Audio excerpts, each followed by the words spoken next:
Abra sua Bíblia em Apocalipse, capítulo de número 3, versículo 14.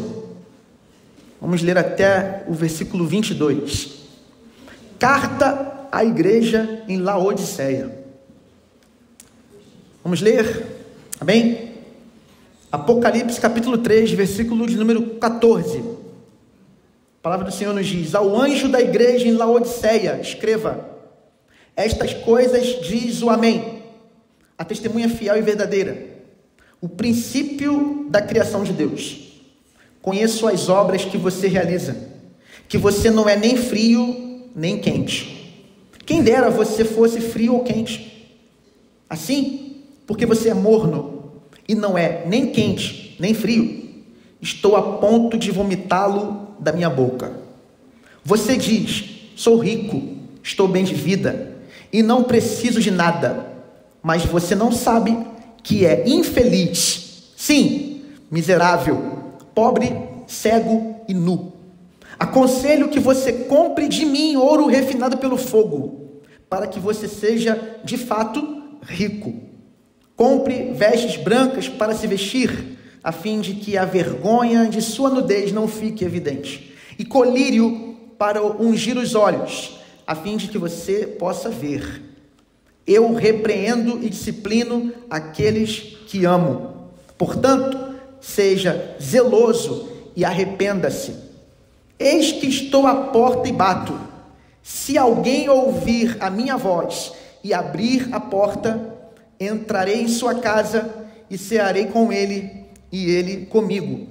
Ao vencedor darei o direito de sentar-se comigo no meu trono, assim como também eu venci e me sentei com o meu Pai no seu trono. Quem tem ouvidos, ouça o que o Espírito diz às igrejas. Amém? Bom, essa é uma carta que eu vou ter uma dificuldade de expor aos irmãos. Por quê? Essa igreja, a sétima igreja, a igreja de Laodiceia, ela é a única igreja que não recebe nenhum elogio do Senhor Jesus. E ela é censurada gravemente, num ponto em que você vai precisar voltar nas próximas semanas para saber, porque eu não vou falar hoje. Não porque eu estou fazendo, joguinho de gerar uma expectativa, estilo João Kleber Gospel, para, vai chegar ainda. Aí chega lá, não acontece nada, irmão? Vai ver, é só o irmão que tinha uma peruca, não tinha nada demais. Não, a ideia não é essa. A ideia é que você venha, porque a gente vai precisar parar com calma aqui e aprofundar o que o Senhor tem a dizer através da sua palavra nesse texto. Eu quero, nessa noite, fazer como eu tenho feito toda vez que nós entramos e abordamos uma nova carta das 7 igrejas. Foi assim com Éfeso, foi assim com Esmirna, foi assim com Pérgamo, com Tiatira, com Sardes, com Filadélfia e também será com Laodiceia. E Laodiceia, para que você possa entender essa carta, você tem que entender o contexto histórico, cultural. Você tem que entender que há uma linguagem aqui direcionada a uma igreja que está plantada num contexto de uma cidade, numa história, levando em consideração o cenário da própria igreja e da própria cidade. Isso para nós também faz toda a diferença. Agora, o grande exercício que nós temos que fazer essa noite não é apenas entender a carta, mas atribuir a carta a nós. Então essa carta está sendo lida na PIB do Mendanha, e vamos entender o que Jesus falou para a igreja em Laodiceia, mas vamos aplicar diretamente a cada um de nós, a PIB do Mendanha. Como nós fizemos, irmãos, com as demais cartas. Porque a palavra não é apenas um veículo de informação, mas é um veículo de formação de um discípulo e transformação de um pecador impenitente, ou seja, um pecador que insiste em não se arrepender do seu pecado. A palavra transforma aquele que crê, aquele que assume que é para ela. Já viu aquele crente que entra na igreja, ouve a palavra e começa a endurecer, o pastor começa a endurecer, começa a apertar, aí essa pessoa orgulhosa fala assim: fulano era para estar aqui. Aí a pessoa começa a lembrar de gente que não está presente, ou começa a olhar para o lado, está ouvindo? Está percebendo? Aí o recado de Deus, hein? Recebe essa palavra aí, fala Deus, fala Jeová. Só que aí, meu irmão, essa é a visão de um religioso, que está tentando o tempo inteiro vender imagem, está tentando fingir que não está chegando para ele, mas está chegando. Um cristão, quando ouve uma pregação bíblica, dirigida pelo Espírito Santo, diz assim: eu não sei quem deveria estar aqui, eu não quero saber, eu não me importo com quem está ouvindo ou não nesse momento, essa palavra é para mim, é para o meu coração, eu me aposso disso que está sendo dito. Irmãos, eu tenho péssimas notícias a compartilhar hoje e nas próximas quartas-feiras, porque não há nada a não ser censura, e é uma das censuras talvez mais graves que Jesus vai fazer nessas cartas às igrejas da Ásia Menor, as igrejas consideradas do Apocalipse. Vamos então entender um pouquinho o contexto da cidade de Laodiceia, no grego Laodiceia. O que é essa cidade? Uma cidade grega, uma das várias cidades gregas, que tem esse nome tanto na Ásia como um todo, mas especificamente na Ásia Menor, construída pelos Seleucidas durante o 3º século a.C. Então ela foi construída há 300 anos antes do nascimento de Jesus Cristo.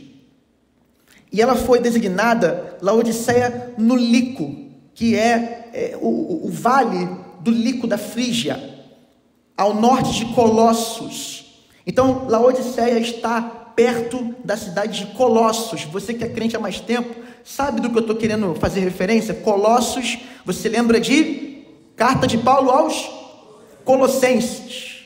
E Paulo escreveu a carta aos Colossenses de que lugar? Da prisão. Mas se você ler a carta aos Colossenses, fica aí uma dica de um exercício para você ler a carta aos Colossenses, que são 4 capítulos, você lê e na semana que vem você volta aqui. Paulo vai dizer no capítulo 2, versículo 1, que ele não foi a Laodiceia. E lá no final da carta ele vai dizer que essa carta tem que também passar por Laodiceia. Ou seja, essa igreja, ela tem algum tipo de proximidade com a igreja de Colossos. E também há uma outra igreja de uma outra cidade próxima, que é Hierápolis, que é ao sul da Laodiceia, da cidade de Laodiceia. Amém? Por enquanto, panorama histórico, cultural, importantíssimo para que nós possamos entender a palavra do Senhor, principalmente esse texto aqui, e esses textos das cartas das igrejas do Apocalipse.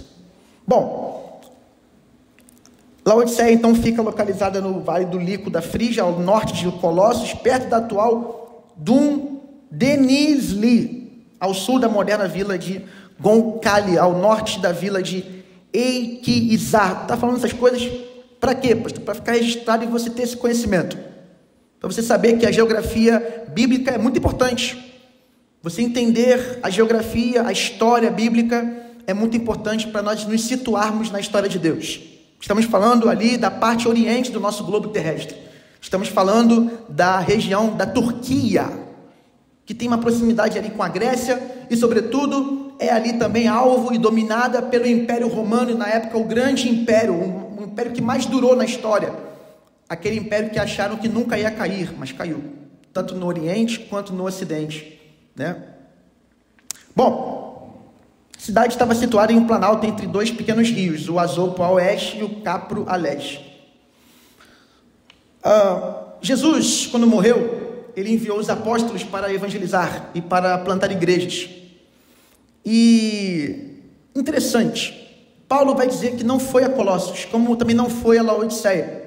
E ele está mandando essa carta para ser enviada por um pastor chamado Epáfras. Epáfras não era um ministro ordenado para liderar a igreja. Epáfras não vivia do ministério. Não era um homem assalariado. Não é igual o pastor Maikson, que tem o seu sustento ministerial dado pela própria igreja local. Mas um homem, mesmo tendo as suas ocupações profissionais e tendo suas demandas de família e tendo sua rotina pessoal, estava ainda envolvido e engajado com a grande comissão. Fica aí para nós uma grande lição.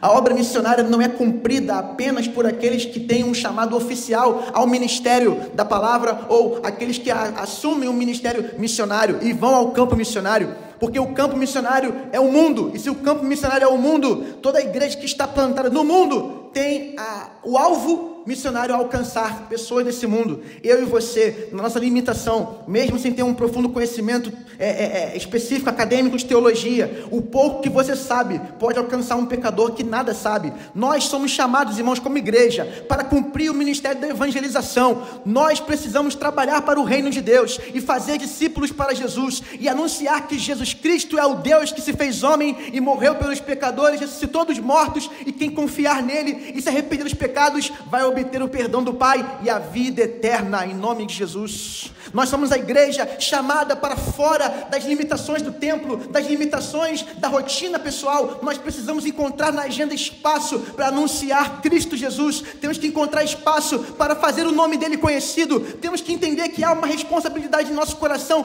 de sermos embaixadores do Rei Jesus. Onde estivermos, nós somos representantes do reino de Deus. Portanto, nossa conduta importa, nossa maneira de falar com os outros importa, nossa maneira de usar rede social importa, nossa maneira de estar com as pessoas que não creem importa. Nós somos chamados para ser luz do mundo, sal da terra.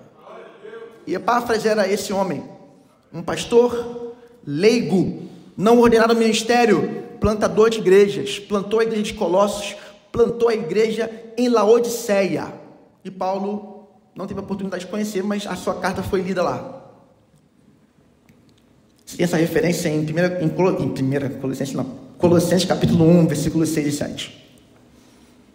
Como falamos, Paulo vai mencionar Laodiceia, vai mencionar 5 vezes.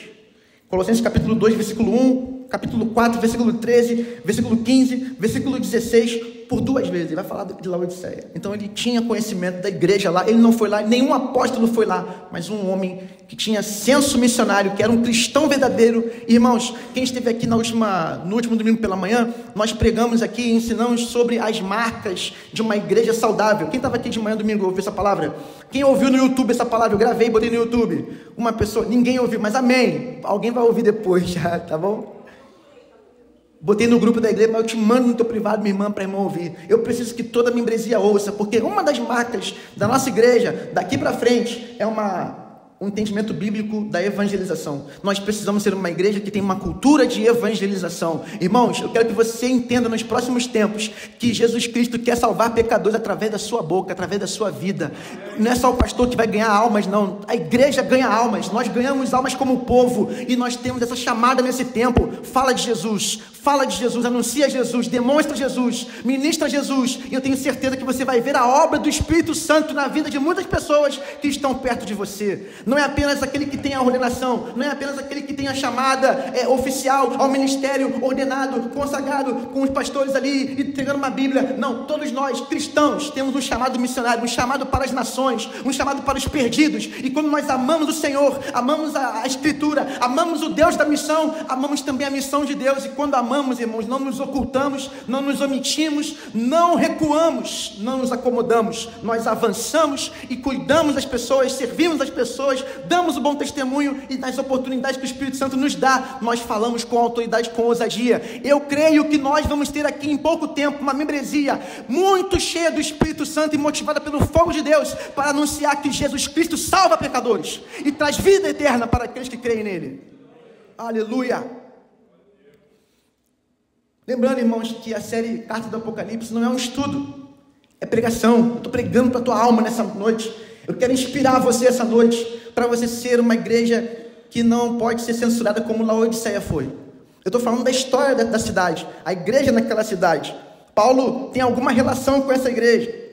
Ele encaminhou essa carta, ele menciona essa carta. Inclusive tem uma questão que eu não vou tratar aqui, que é a carta de Laodiceia, que não há nenhuma comprovação historiográfica de que essa carta realmente existiu. Há alguns textos assim meio soltos e vazios, que não comprovam que essa carta existiu, tanto que ela não está na escritura do Novo Testamento, mas a carta aos Colossos está lá, a carta aos Colossenses. Agora, nessas cartas você vê que Paulo, Jesus, falei muito de Paulo, eu confundi. Jesus, ele vai dizer à igreja de Éfeso, por exemplo, que era uma igreja que ela tinha uma boa doutrina, rejeitava as heresias, tinha sede de conhecimento teológico e bíblico, era um povo do estudo da palavra, era um povo dedicado ao ensino bíblico, ao conhecimento das escrituras. Rejeitaram lá os nicolaítas, odiavam as obras dos nicolaítas, chotaram para fora aqueles que se diziam apóstolos e não eram. Mas Jesus, ele vai dizer para essa igreja em Éfeso que eles perderam o primeiro amor. Você lembra disso? Então você tem elogios à igreja, mas também algumas censuras à igreja. Ou seja, perdeu o fervor espiritual, perdeu a motivação correta, passou a fazer no automático, passou a fazer por fazer, passou a tratar a relação com Deus uma relação utilitária. Eu vou quando der, eu sirvo quando quiser, eu faço quando eu puder, eu leio a Bíblia, e isso não me enche de alegria, eu não tenho prazer nas coisas de Deus, mas estou fazendo. Eu gosto de falar de teologia, eu gosto de falar de Deus, de Espírito Santo, gosto de falar das cartas, né, paulinas. Naquela época ainda não havia, né, essas cartas todas assim compiladas como a Bíblia tem, mas eles tinham a perda do primeiro amor, abandonaram o primeiro amor. Jesus vai falar. Ele vai falar para Esmirna uma série de elogios, não vai fazer uma censura a Esmirna, a igreja de Esmirna, uma igreja pobre, uma igreja pequena, sofredora, mas fiel. Você lembra disso? Ele vai conversar com a igreja lá de Pérgamo, e você vai perceber que ele vai fazer elogios. Vocês estão crescendo em boas obras, vocês têm um amor, vocês são uma igreja muito boa, pessoas que estão sofrendo pelo evangelho aí, porém vocês estão permitindo as falsas doutrinas chegarem. Vocês estão permitindo o ensino falso chegar dos nicolaítas e também da doutrina de Balaão, que está levando vocês à prática da prostituição. Parte dessa igreja está desviada. O pastor Hernandes Dias Lopes, eu já falei isso aqui numa das mensagens, falo de novo. Quando alguém pergunta para ele, como é que está a igreja? Como é que está a sua igreja? Ele fala assim, ele sempre faz a mesma resposta. Vai muito bem, obrigado. Vai mais ou menos e está muito mal. Porque dentro de uma igreja você tem aquela pessoa que está crescendo espiritualmente, que está buscando o Senhor, que está rompendo em fé, gente que está cada vez mais amadurecendo no espírito e na santidade. Tem gente que está meio um pé aqui. Conhece o crente Raimundo? Quem é o crente Raimundo? Um pé na igreja, o outro no mundo, coisa feia, não pode. Mas tem sempre aquele crente que está meio, entendeu? O mundo está fazendo assim, ó, vem meu filho, vem que aqui tá bom para você, para que ficar esse negócio de igreja? Ele fica assim, ó, vou ou não vou? E tem aquele que está no CTI espiritual, que já não abre a Bíblia já de jeito nenhum, não ora, não tem mais tempo para nada de Deus, e não tem fruto nenhum. Tu olha para a pessoa e tu fala assim, tu é crente mesmo. Não é possível que tu é crente, cara. Jesus não pode parecer com essa pessoa que você é, não. Então, você tem ali as igrejas sofrendo algumas censuras, mas elogios. E você tem algumas igrejas se destacando. Filadélfia foi a última, né? Com um destaque muito grande, pela sua maneira de ser fiel, mesmo em pobreza, em pouca força, a palavra vai dizer. Uma igreja pequena também. Isso não é uma exaltação da igreja pequena, não é uma... não, igreja boa é pequena que não cresce. Não, irmão, igreja boa cresce também. Mas o crescimento produzido pelo Espírito Santo de Deus, não pela técnica humana, de método de crescimento humano. Igreja não é lugar para show, não é lugar para entretenimento, não é lugar para você vir aqui apenas se sentir confortável. Igreja não é um lugar para você apenas consumir uma mensagem cristã, ouvir sobre uma filosofia religiosa cristã. Não, igreja é lugar de você viver comunhão com Deus e com o povo de Deus, crescer espiritualmente, aprender as escrituras, ser treinado no evangelho para viver a experiência da fé cristã lá fora, porque lá é o teu desafio de ser cristão, porque nós não somos aquilo que nós somos enquanto estamos vivendo a coletividade cultica do culto. Nós somos quem somos quando ninguém está nos vendo. Nós somos quem somos lá em casa. Nós somos quem somos lá no quarto. É lá que nós temos que ser filhos de Deus que refletem o Pai. E você tem igrejas sendo censuradas, algumas censuradas e elogiadas. Sempre há alguma igreja também sendo elogiada a despeito das censuras. Tem igrejas sendo só elogiadas, mas na Odisseia, meu irmão, não tem um elogio. E ela é tratada como uma igreja que não é nem quente, nem fria. Aí você pensa assim, tá falando do quê, pastor? Está falando de fervor espiritual, possivelmente. Mas, semana que vem eu explico melhor isso para você. Porque isso tem uma relação direta com as cidades que estão em volta de Laodiceia. Tem a ver com Colossos, tem a ver com Hierápolis, tem a ver com as águas que nasciam na região de Colossos e com as águas também que brotavam da região de Hierápolis. E Laodiceia está no meio das duas, e as águas quentes de um lado se uniam com as águas frias do outro e formavam uma água morna. Mas a gente trata disso depois. A verdade é, O nosso Senhor está censurando essa igreja. Ele está dizendo assim: vocês são pobres, cegos e nus. Agora, interessante, a cidade de Laodiceia era uma cidade rica. Então, para uma igreja que ele aponta, vocês são pobres, essa igreja está numa cidade rica. Irmão, se você for na igreja Lagoinha, em Alphaville, São Paulo, que é uma área nobre de São Paulo, você imagina que alguém lá vai entrar com um carro igual do pastor, todo batido, carro preto 2009? Aí a Ana Thalita, vou ter que citar na gravação, ela fala assim: tadinho, não fala assim do meu carro, porque tá no nome dela. Aí ela fala assim: não fala assim do meu carro. Mas o carro é realidade, tá batido. Não que eu bati, bateram em mim, mas tá batido. Amém? Eu não sou barbeiro, meu irmão. Você acha? Não, lá em Alphaville é só Land Rover. Dentro da igreja. Porque uma igreja numa cidade rica é uma igreja rica. A cidade de Laodiceia era uma cidade rica, riquíssima. Era uma cidade que tinha um sucesso econômico. Lá começam as transações bancárias. É uma cidade que começa a movimentar a economia do Império Romano como nenhuma outra. Ele está falando para uma igreja que ele considera cega. E a cidade de Laodiceia, onde estava a igreja de Laodiceia, tinha uma proeminência médica. Era uma cidade modelo de avanço da medicina, especialmente do tratamento da visão. Uma igreja que era destaque na região, porque tinha tratamentos oftalmológicos muito avançados. Ele está falando para essa igreja: você é cega. Ele está falando para essa igreja, numa cidade onde você está nu. E a cidade de Laodiceia é um grande polo têxtil, de indústria têxtil. É um grande polo industrial, da indústria têxtil. E Cristo aconselha aos laodicenses a comprar ouro refinado dele. Refinado pelo fogo, vestes brancas. Compra de mim, vestes. Para quê? Porque você está nu. Mas eu estou numa cidade que eu tenho um polo industrial de roupas. Compra de mim. Compra de mim colírio para os olhos. Para quê? Aqui tem hospitais, referência em tratamento oftalmológico. Mas isso aqui não é físico, irmãos. Olha só, quando você lê Apocalipse, entenda, existe uma dificuldade de entender justamente por isso. Porque a linguagem é super espiritual. A grande parte do texto do Apocalipse é revelação espiritual. Não dá para ser lido literalmente. Você entendeu, irmão? Amém? Então tem que ter muito cuidado para interpretar esse texto, porque você pode ir longe, viajar na maionese, porque você vai tratar coisas que não está ali. Então existe um cenário da cidade, um cenário que a cidade é rica, a cidade é referência na indústria de roupas, a cidade é referência de medicina oftalmológica, e ele está falando: essa cidade ao qual vocês pertencem, e que está moldando quem vocês são influenciados pela cidade, e não influenciadores da cidade. Por isso mesmo eu digo para vocês: compra de mim, porque vocês estão nus, precisam de roupa, estão cegos, precisam de colírio, e estão pobres, precisam de riqueza, de ouro, refinado pelo fogo, purificado pelo fogo.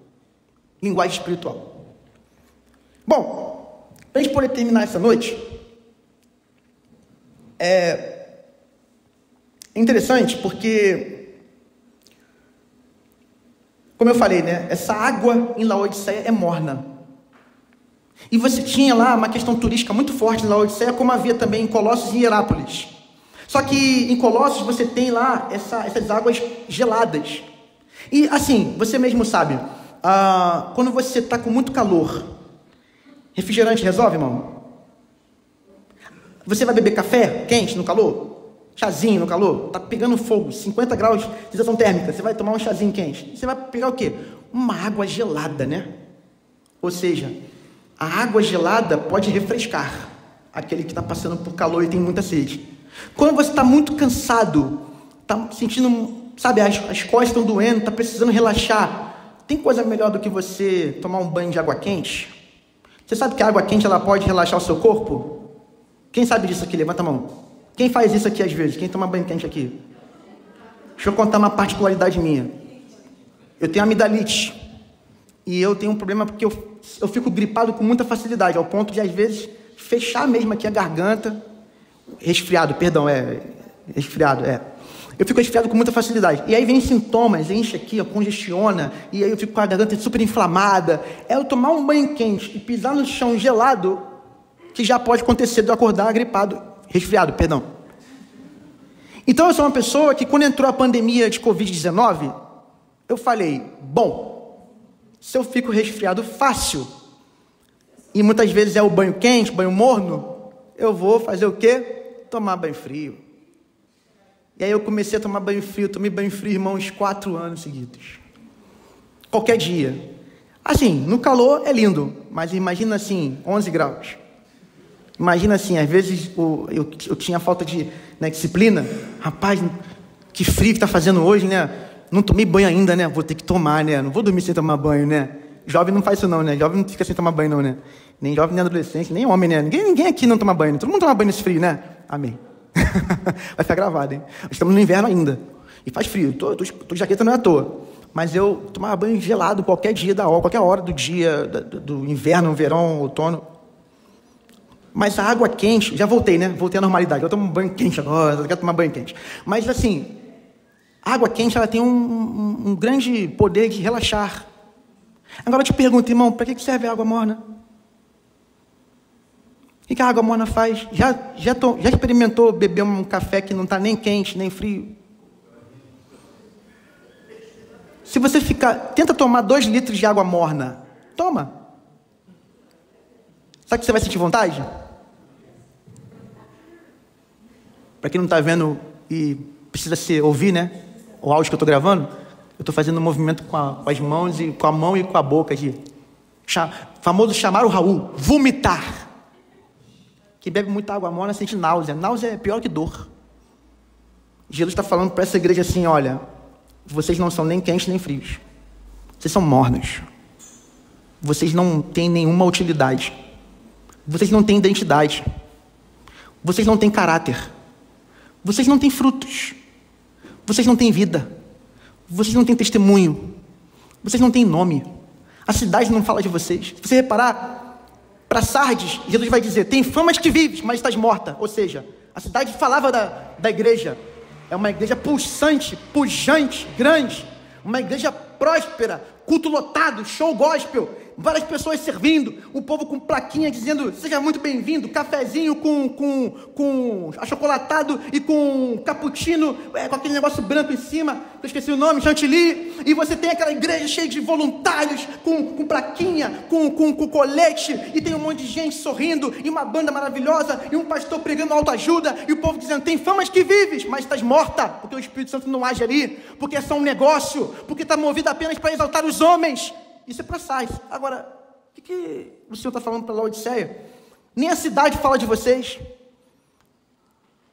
Vocês não têm nenhuma reputação na cidade. Vocês não têm nada. Vocês não são nada. Vocês estão completamente perdidos.